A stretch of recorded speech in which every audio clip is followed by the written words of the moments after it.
Hello everyone, my name is KJ. My roll number is 19EC01026. Welcome to Signals and Systems Lab.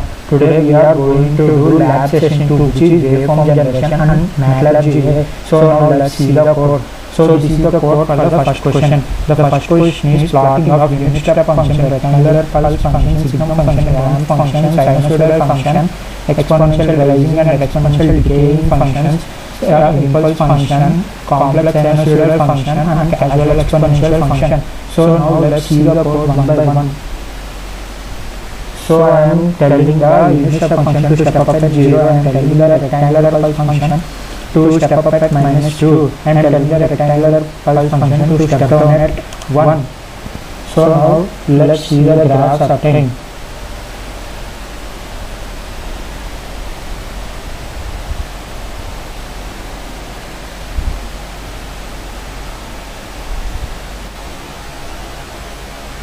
So these are the graphs obtained.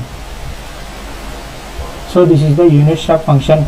Here I am telling the unit step function to be 1 at values for time values greater than or equal to step up always 0. So you can see the resulting graph here. This is the continuous time signal, this is the discrete time signal. Now let's see the rectangular pulse function definition.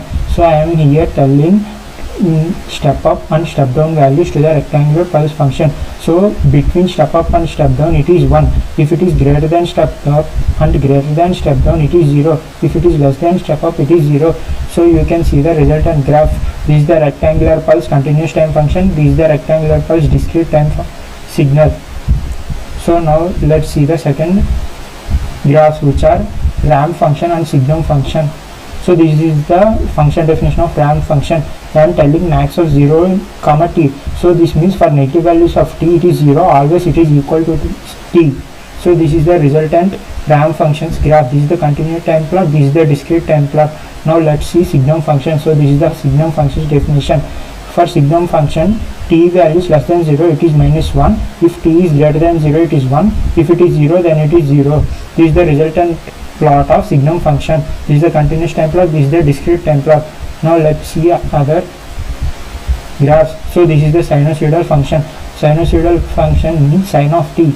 So this is the sine of t. I am using internal function definition of sine function. So you can see here, this is the resultant continuous time plot, this is the resultant discrete time plot. So the next one is exponential function. For exponential also I am using internal function definition, that is exp of t1, exp of t2, exp of -t1. This is the decaying, exp of -t2. This is also decaying. So this is the continuous time plot of exponential rising, this is the discrete. This is the continuous time plot of exponentially decaying, this is the discrete time plot.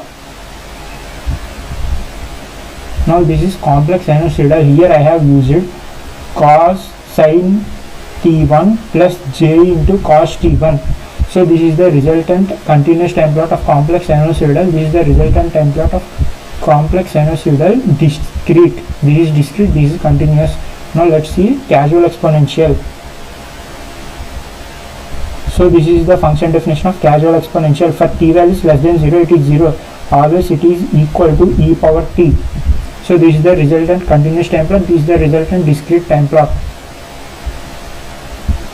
Now let's see impulse function definition. So this is the impulse function definition. For t value equal to 0, it is 1. For all other values it is 0. So this is the resultant graph of impulse function. This is continuous time plot, this is discrete time plot. So now let's see second question.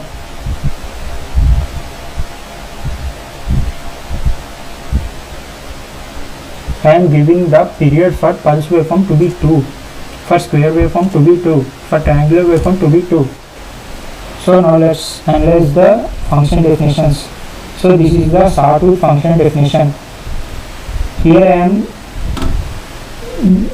applying mod to the t with 3. This implies that all values in m are from 0 to 3. So if the m value is less than or equal to 3 by 2, it is m.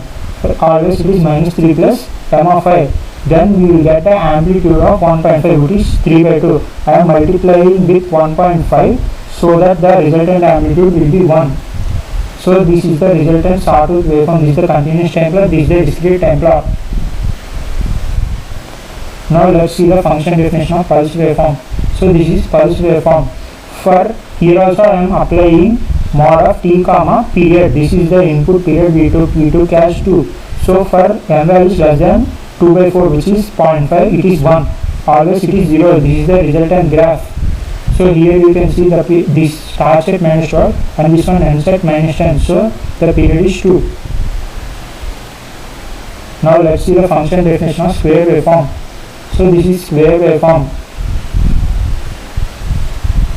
This is square waveform. Here also I am giving period 2 in square waveform. For m values less than or equal to t by 2, which is 2 by 2, which is 1. For m values less than 1, it is 1, or else it is minus 1. So this is the resultant graph from minus 1 to 1. So this is the triangular waveform. Here also I am applying mod with t, which is 2. For m values less than t by 4, it is 4 star m. For m values between t by 4 and 3t by 4, it is 2 star t minus 4 star mi. So I have obtained this formula by using the line equation, which is y minus y1 equal to y2 minus y1 by x2 minus x1 into x minus x1.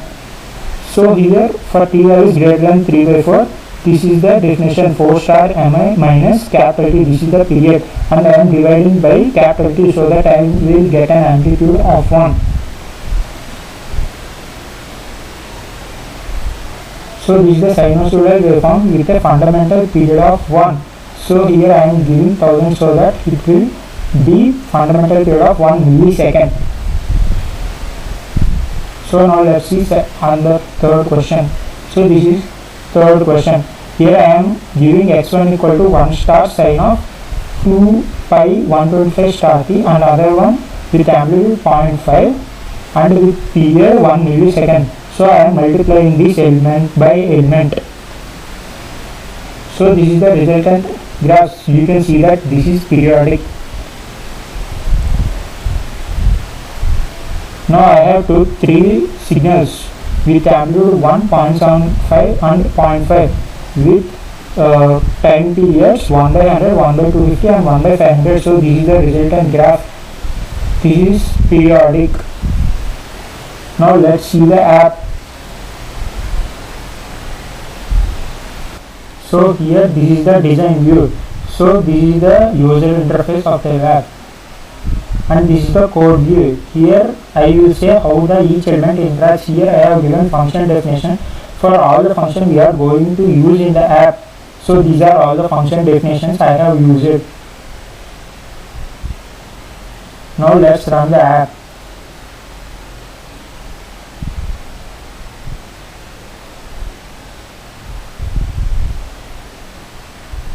So this is the app. If I choose Signum, then the period is gone.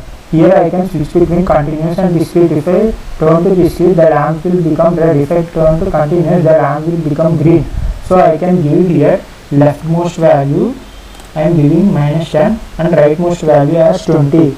Now if I say plot, so this is the Signum function minus 1 to 1 from minus 10 to 20. So now let's see other graph. Pulse. For pulse we can also give period. So I am telling the pulse waveform with period 2 from minus 10 to 10.